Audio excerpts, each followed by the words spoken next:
At a top tech firm, an HR manager humiliates a black man in a wheelchair, doubting his abilities with thinly veiled bias. But when she learns he's a powerful CEO and key partner, her world unravels. What happens next will leave you speechless. Let's start from the beginning. Linda Smith was the epitome of corporate ambition.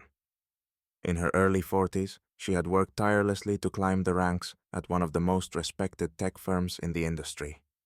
Her tailored black blazer and crisp white blouse reflected her meticulous attention to detail, while her sleek bob haircut and subtle makeup underscored her calculated professionalism.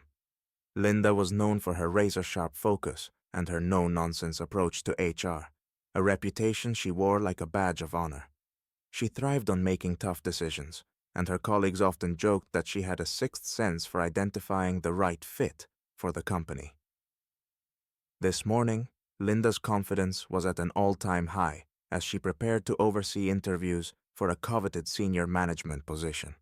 She had personally curated the shortlist of candidates, poring over resumes with the precision of a surgeon. Everything was set. The conference room gleamed under fluorescent lights, the panel of interviewers was briefed, and Linda herself was armed with a clipboard and a stack of detailed notes. The corporate office buzzed with its usual energy. Phones rang incessantly, heels clicked on marble floors, and the muted hum of voices created a symphony of productivity. Linda stood by the reception desk, her sharp eyes scanning the pages of her clipboard as she mentally rehearsed her questions.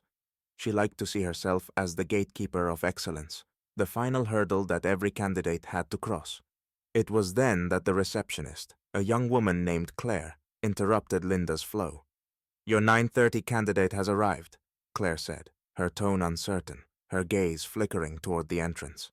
Linda glanced up, her eyes settling on the candidate in question. For a brief moment, her polished demeanor faltered. Seated in a wheelchair near the entrance was a black man, his posture dignified and his presence commanding. His suit, a perfectly tailored navy blue ensemble, was paired with polished Oxford shoes that gleamed under the morning sunlight streaming through the glass doors. He looked every bit the professional, exuding confidence and capability. Yet, Linda couldn't suppress the flicker of unease that rose within her. Her implicit biases stirred, unearthing a discomfort she couldn't quite articulate, but was quick to rationalize.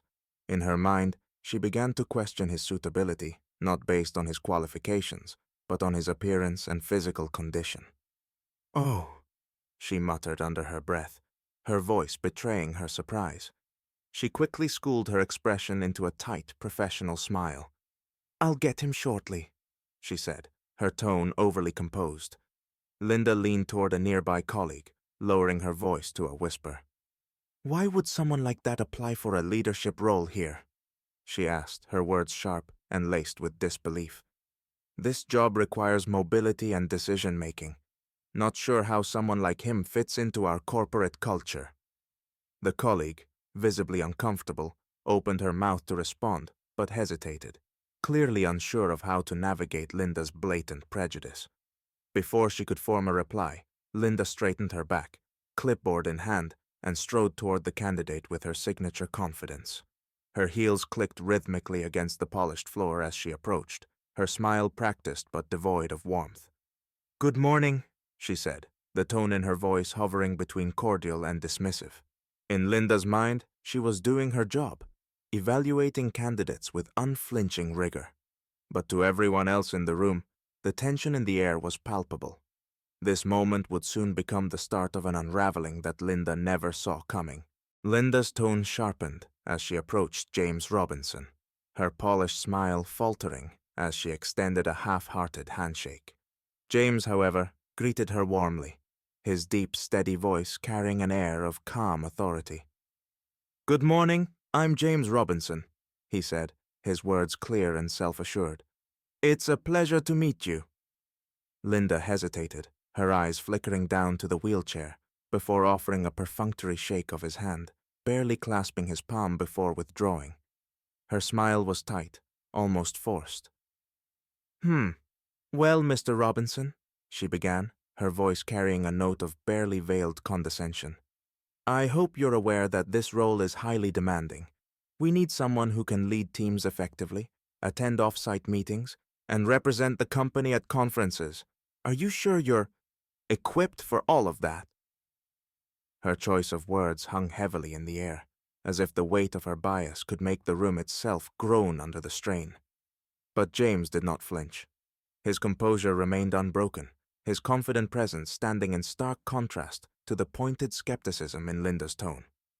"I assure you," he replied evenly, his voice measured, "my experience and track record speak for themselves." Linda narrowed her eyes slightly, her mind racing to find a way to maintain her upper hand. She leaned forward slightly, as though to emphasize her authority. "We value diversity, of course," she said, her words encased in the thin veneer of corporate buzzwords. "But leadership roles are rigorous, and you might find certain challenges limiting." Nearby employees, seated at their desks or walking through the open office floor, began to take notice. A few exchanged uneasy glances, their discomfort growing with each word Linda uttered. One person muttered under their breath, "She doesn't know, does she?" Another quietly shook their head, their eyes darting toward the scene unfolding in the reception area. James tilted his head slightly, his gaze steady and thoughtful. Beneath his calm exterior, there was a storm brewing, though he kept it firmly in check. He clasped his hands in front of him and replied with precision. "I'd like to think the selection process is based on skills and results, not preconceived notions," he said, his tone smooth but resolute. Linda's smirk returned, though it lacked the confidence she had displayed earlier. Dismissing his words with a casual wave of her hand, she gestured toward the conference room. "Right this way, Mr. Robinson," she said, her tone brisk. As Linda led James toward the interview, the murmurs in the office grew. A ripple of awareness passed through the employees as more began to recognize the man in the wheelchair. Whispers spread rapidly. "Does she not realize who he is?" someone whispered.